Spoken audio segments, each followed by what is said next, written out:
যদি কলিজা শক্তই হয়, এক ওয়াক্ত নামাজ পড়তে মন না চায়, নওজোয়ান মাঝে মাঝে কবরস্থানে একা দাঁড়াইও, মানুষের লগে যাইয়া পারতা না, 1 লাখ কবরস্থানে দাঁড়াইও একা নীরবে, দিনের বেলাতেই কোনো কবরের সামনে 1 মিনিট 2 মিনিট দাঁড়াইয়া ভাইব এই মানুষগুলো জমিনে কোলাহল করত, এই জমিনে এই মানুষগুলো ব্যস্ত ছিল।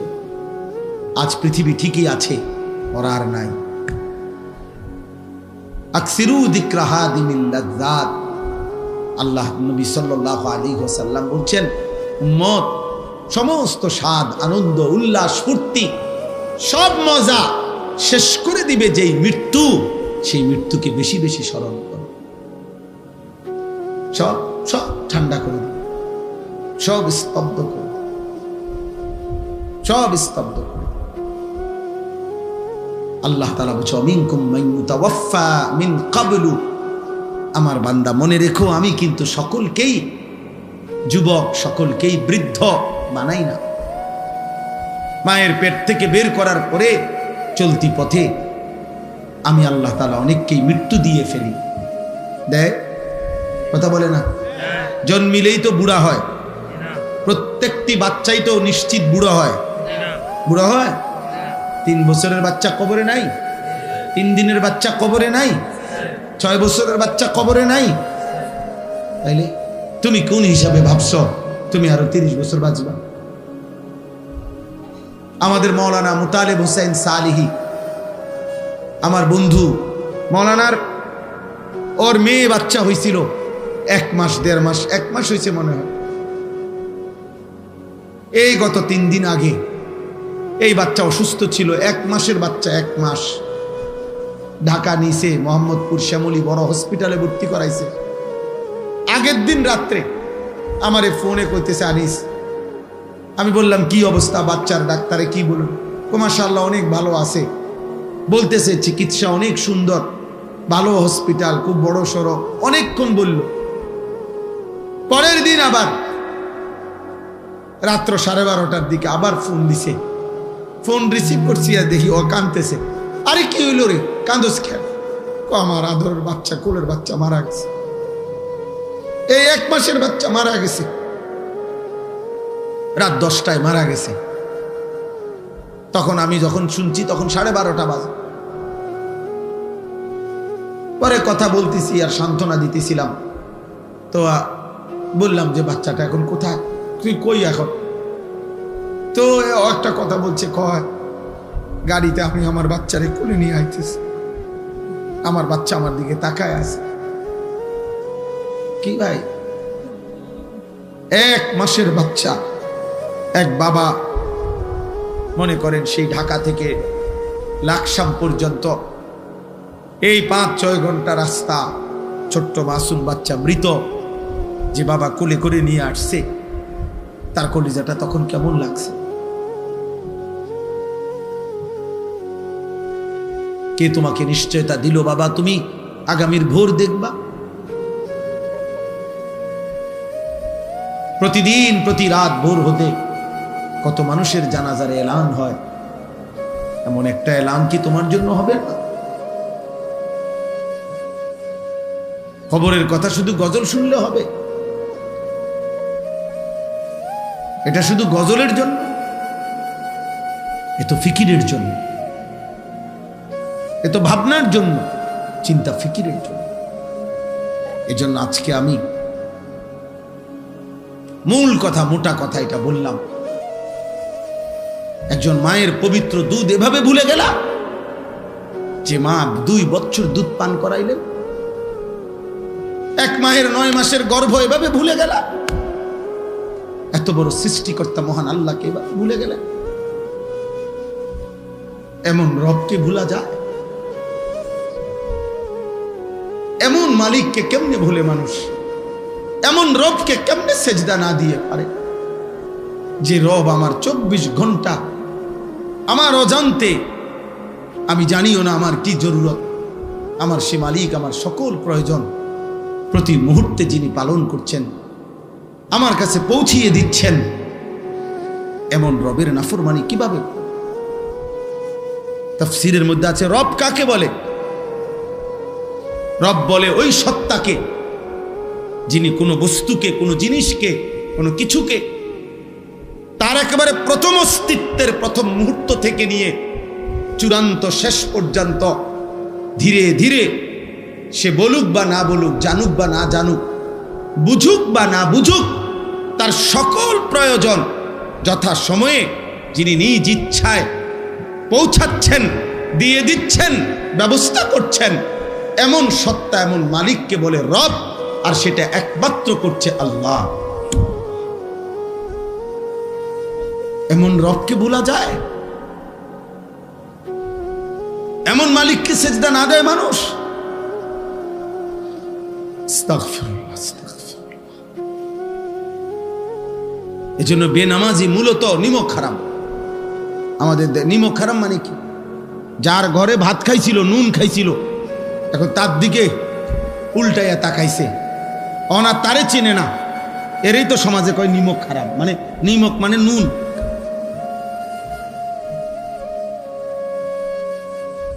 এজন্য বেনামাজি নিমক হারাম, অকৃতজ্ঞ। আল্লাহ যেন বলতেছে, বান্দা এই মাত্র এক প্লেট ভাত, এতগুলো তরকারি দিয়ে আমি তোরে খাওয়াইয়া পেট ভরাইলাম, তুই নাফরমান আমারে একটা সেজদা দিলি না। 8 ঘন্টা ঘুম পাড়াইয়া আমি তোকে এই মাত্র ঘুম থেকে জাগাইলাম, তুমি আমারে একটা সেজদা দিলা না। এত অকৃতজ্ঞ মানুষ হয়? এত যত্ন করে আমি বানাইলাম, এত মায়া করে আমি বানাইলাম, এত আদর করে আমি বানাইলাম। হুয়াল্লাযী খালাকাকুম মিন তুরাবিন সুম্মা মিন নুতফাতিন সুম্মা মিন আলাকাতিন। আল্লাহ বলেন, আমি তো তোমাকে সৃষ্টি করেছি মাটি থেকে, আমি তো তোমাকে সৃষ্টি করেছি বীর্যের ফোঁটা থেকে, আমি তো তোমাকে সৃষ্টি করেছি জমাট রক্ত থেকে, আমি তো এভাবে ধাপে ধাপে তোমাকে 7 ধাপে, 1 ধাপে না। আমি চাইলে কুন বললে হয়ে যেত, আমি যদি বলতাম হও তাহলে সেলিম হয়ে যেত, তাহলে আনিস হয়ে যেত।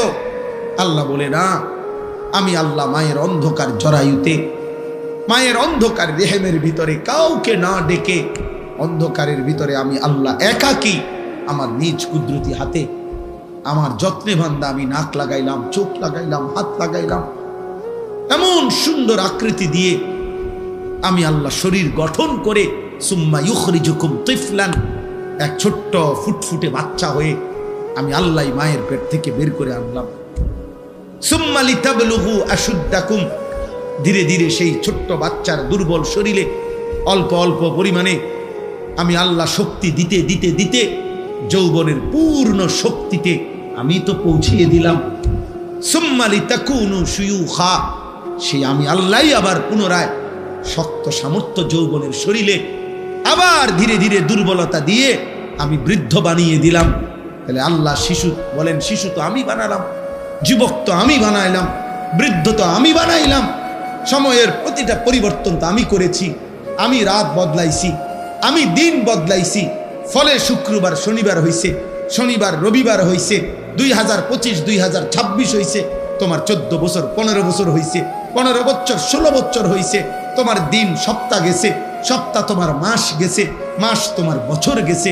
বান্দা এটা তো আমি করেছি, আমি তোমার করেছি। আমি একসাথে সব শক্তি দিয়ে দিলে তুমি তো পারতা না, আবার আমি যদি একদম দুর্বল বানায় রাখতাম তাইলেও তো তুমি চলতে পারতা না। সবটা আমি করলাম, বিনিময়ে আমি একটা সেজদা পাইলাম না। এই গাদ্দার, এই গাদ্দার, তোরা যারা আজকে এশার নামাজ পড়স নাই, ওঠ এখান থেকে বেটা, নাফরমান, যা এখান থেকে বেটা। তোর মতো নাফরমানের জনপ্রিয়তা দিয়ে আমি কি করব? আমি কি ভোটে দাঁড়াইছি বেটা? আমি কি ভোটে দাঁড়াইছি বেটা? আমি কি মার্কা নিয়ে আসছি কোনো? যে আপনাদের একটা ভোট আমার দরকার, আপনারা খারাইয়া মতেন আর বইয়া মতেন আর শীতইয়া মতেন, আমারে ভোট দিলে সারব? এটা ভোটের মাহফিল, ভোটের সবাইটা? তাহলে কেন পড়লা না নামাজ? বলো নির্লজ্জ ছেলেরা, এই লজ্জাহীন ছেলেরা, বেহায়া, এশার নামাজ যারা পড়ো নাই, এখন বের হও। যদি ফেরেশতা ঘাট ধরে বের করে দেয়, এবং খোদার কসম মনে রাখবা, আজ মনে হয়েছে তো বের করে নাই, আল্লাহর কসম, রব্বে কাবার কসম, বাইলে বাইলে ফইলা হাসরের দিনে এরকম সব বেঈমান, নাফরমান, পাপী ইমানদারদের সাথেই দাঁড়াবে প্রথম। মনে করবে মনে এই রঙেই দিন গেছে, দুনিয়াও তো সিটার বাটফার আসিলাম, পালা মানুষের লগে পার হইয়া গেছি। হ্যাঁ, আখিরাত মনে এমন হবে। কোরআনুল কারীমে আল্লাহ বলছে, হাসরের দিন আল্লাহ তাআলা ফেরেশতাদেরকে সামনে রেখে বলবে, ওয়ামতাজুল ইয়াউমা আইয়ুহাল মুজরিমুন, এই নাফরমান, সুদখোর, হারামখোর, বেনামাজি, বেঈমান, মুশরিক, মুনাফিক, বেরো আমার রাস্তা, বাইরো বাইরো। আজ ইমানদারদের কাতার থেকে, আজ আমার জান্নাতি বান্দাদের কাতার থেকে, আজ আমার সাজদাওয়ালা বান্দার কাতার থেকে বাইরো। জানোস না ফরমান, আমার বান্দা কতটা কষ্ট করে ফজরের নামাজ পড়ছে। এক লগে ভাত খাইতে দিছি মনে করছো এক লগে জান্নাতও দিব? হ্যাঁ, ফাইজলামি মনে করছো। জান্নাত আর ভাতের থালা এক কথা।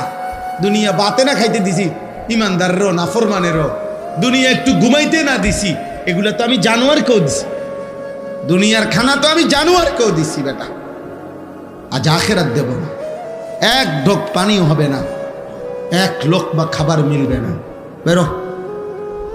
কোরআনুল কারীমের মধ্যে আল্লাহ তাআলা বলছেন, আল মালু ওয়াল বানুনু যিনাতুল হায়াতিদ দুনিয়া।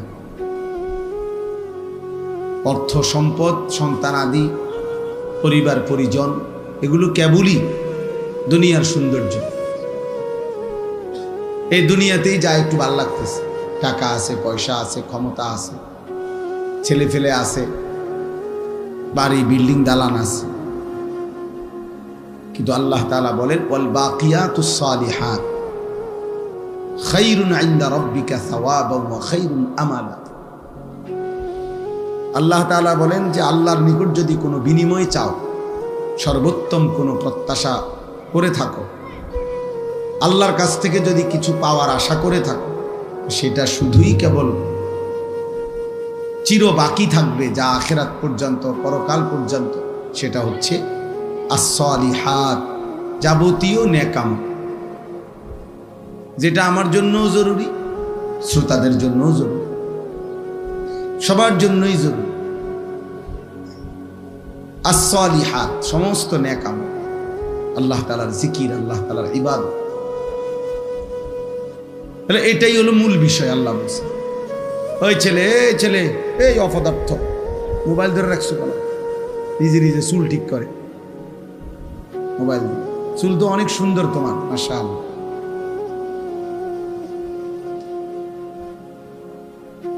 মোবাইল চালায়ও না, মোবাইল ছাড়া। আমি এটা অটোমেটিক, আল্লাহর মেহেরবানি, আমার এটা নজরে মোটামুটি চোখের রেঞ্জ যে দূরে দূরে, এরপরে চশমাও তো আছে।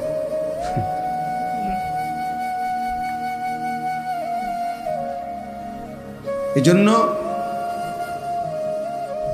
মূল বিষয় হলো as-salihat, নেক আমল। আখিরাতের পুঁজি হলো নেক আমল, আখিরাতের সম্পদ। ওমা হাদিহিল হায়াতুদ দুনিয়া ইল্লা লাহবুন ওয়া লাইব। আল্লাহ তাআলা বলেন, দুনিয়ার জীবন আর কিছুই নয়, শুধুই তামাশা, শুধুই খেলাধুলা। ওয়া ইন্নাদ দারাল আখিরাতা লাহিয়াল হায়াওয়ান। আর আখিরাতের ঘর জান্নাত, সেটাই কেবল জীবন, বেঁচে থাকা, জীবনের সার্থকতা জান্নাত। আল্লাহ বলছেন কোরআনুল কারীমে, আল্লাহ বলেন, ফামান যুহজিহা আনিন নার ওয়া উদখিলাল জান্নাহ ফাকাদ ফাজ। যাকে জাহান্নাম থেকে মুক্তি দেয়া হলো, জান্নাতে প্রবেশ করানো হলো, সেই কেবল সফল হলো। ওমাল হায়াতুদ দুনিয়া ইল্লা মাতাউল গুরুর। বাকিটা দুনিয়ার জীবন, আল্লাহ নিজেই বলছেন, ধোঁকা। মাতাউল গুরুর, ধোঁকার সামগ্রী, প্রবঞ্চনা, ধোঁকা। গতকাল যাকে দেখছেন হাসছে, আজ শুনবেন হয়তো সে কাঁদে। গতকাল যে ছিল সুস্থ সবল, আজ হয়তো সে অসুস্থ, হাসপাতালের বেড। গতকালকে যে ক্ষমতার উচ্চ পদে ছিল, আজ সে পথে পথে ঘুরে। এরকম তাহলে